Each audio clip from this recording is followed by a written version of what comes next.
population, and I predict LinkedIn will reach 1 billion users before the end of the year. Today's topic is commenting on social media. What is it and why it's important? In the next 15 minutes, you'll have learned the top 3 use cases for commenting on social media. So welcome to the Walking Digital Corridors podcast, where we discuss the latest tips and tricks to empower you to walk digital corridors more effectively. Our aim is to empower you, our listeners, to have more conversations with your target audience and develop predictability in your pipeline. So for me, commenting on social media is the closest digital activity that I do that is closest to in-person networking. And so let me explain that a little bit more, because actually, before I do, let's do some introductions. So Jordan, do you want to say hi? Sure thing. Age before beauty, Jensen. I know this is the second time that I've gone before you on the intros. I am Jordan Abbott, SDR at Vidyard. I will pass it over to Jensen, who I think has the same question on the tip of his tongue as I do. But go for it, Jensen.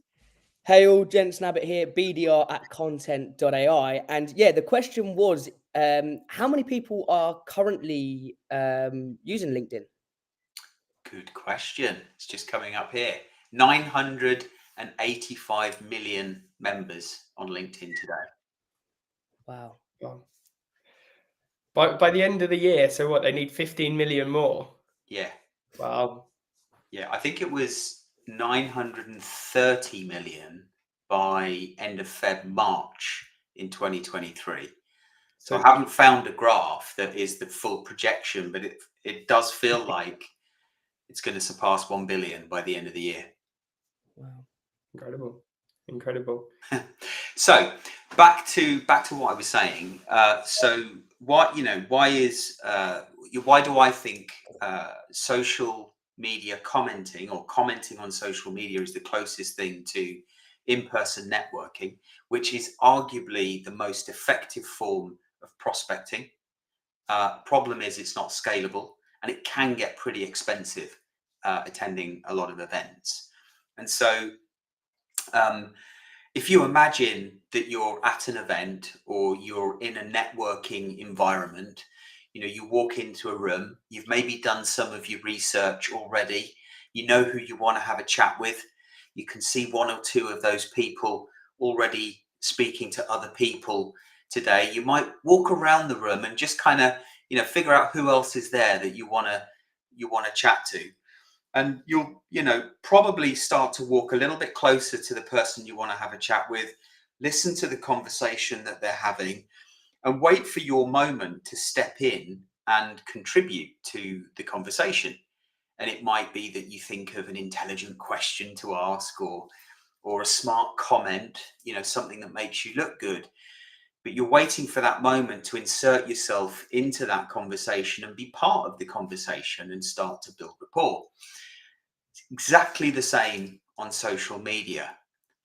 It's just that not many salespeople, from my experience, are doing it or carving out the time that they need to do it on a daily basis, weekly basis. And as you guys know, we target ourselves to get into at least 100 of these social networking conversations every week. And if we don't, we know that we're unlikely to generate the level of conversations that we want to, or build depth of relationships with people at scale.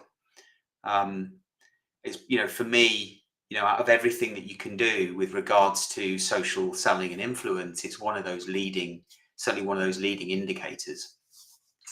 Anyway, I'm doing a lot of talking now, but Jensen, what are your thoughts on this topic?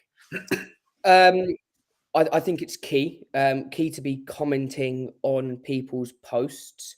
It has a lot of benefits: increase your visibility, increase your kind of trusted advisor status, but also sharing your thoughts, expertise, and experiences with your network is is key to be gaining conversations with the people that you would like to talk to. What you've got to remember is you're the one who's commenting on the post you would like. So for me, I find it works a dream. For example, I kind of saw 4 posts last week. On 4 of those posts, I really kind of sat down for 10 minutes, thought of a comment, commented on that post with kind of a curious response and a question, and then using that to actually kind of get into a conversation, have a call with the individual. So it's getting them on the hook. But I know Jordan has kind of these three kind of different types of commenting, and the value that you can get from them. So I'll actually pass over to Jordan, as I'm sure everyone's dying to listen to them. Yeah, thanks, mate. Yeah, just before I share those 3, just to, and again, I don't want to sound like I'm flogging a dead horse here, but it is without a doubt the most impactful thing that you can do on social, because you've heard the saying, you've got 2 ears and 1 mouth. Posting is you're on a soapbox essentially, and it's inclusive and is thought-provoking. You try and make it. That's what you are. You're spreading your message. Whereas commenting, you're actually sitting back, you're taking in what other people are saying, you're actively listening, and then, as you said, you're trying to find that opportunity to insert yourself in the conversation. And as I see it, there's no sort of official, top 3 or 3 types of comments, but as I see it, there are 3. So there's the supportive comment, which is along the lines of, "Oh, this is great, Jensen. Absolutely love this, Alex. Commenting for reach," that sort of thing. And considered, they do get harder as you go on to the next step, but they also increase in value. So that's number 1, probably the easiest. Number 2 is a supplementary comment. So you're adding on to what the person that's posted is saying. You're adding some extra insights, you mentioning a piece of research that supports that post. And then the third, which is arguably the hardest, but easily the most valuable, it's the curious comment, as you mentioned, Jens. It's taking in what someone said and then asking a question, a purposeful question, to continue that conversation. Because unless someone is very rude, they're going to respond to you. So that's a way to get that back and forth. So rather than someone saying something and then you saying something back, it's starting to get the conversation flowing, right? I think if I cast my mind back to when I started doing this in the beginning, it wasn't easy to do. I knew I needed to do it, but it felt like it was a hurdle to jump every time I tried to do it. One of the things I found to be most effective is to take my sales hat off and actually just think about the individual and the humanity of the personal side of trying to have a conversation with somebody because you're genuinely interested about the topic or about them. Yeah, and on that note as well, I would also add, kind of, I don't know how to word it, but I like to play dumb. I like to sit and think, I don't have any idea on this. How about you share your thoughts and opinions on the topic? And then so I can listen to hear what they have to say. So for me, I like to ask questions. And even if some people see it as a silly question, I don't think any question is silly, especially if you're trying to understand a specific point, pain point, experience, or expertise that someone's sharing. I always like to go the extra mile and, so how did you do that? And how did you get there? And also kind of just being curious about the individual and the topic itself can also be key to uncovering just a conversation about that topic and learning more. I like to look at being a sponge, so taking in as much information as possible and learning from others. And that's also another great thing with commenting on posts. You learn new things every day by having conversations. Yeah. Now, not everybody that we would want to have a conversation with is posting on LinkedIn. I forget the exact stat, but it's something like less than 1% of those 985 million members on LinkedIn are active on a weekly basis. So what are some of the things, what's the advice that you would give to our audience about how to increase your visibility and your influence with those harder to reach stakeholders within companies that you want to speak to that perhaps are not posting on LinkedIn? I mean, should I give it to Jord? Should I pass over to Jordan, or I can answer? I don't mind.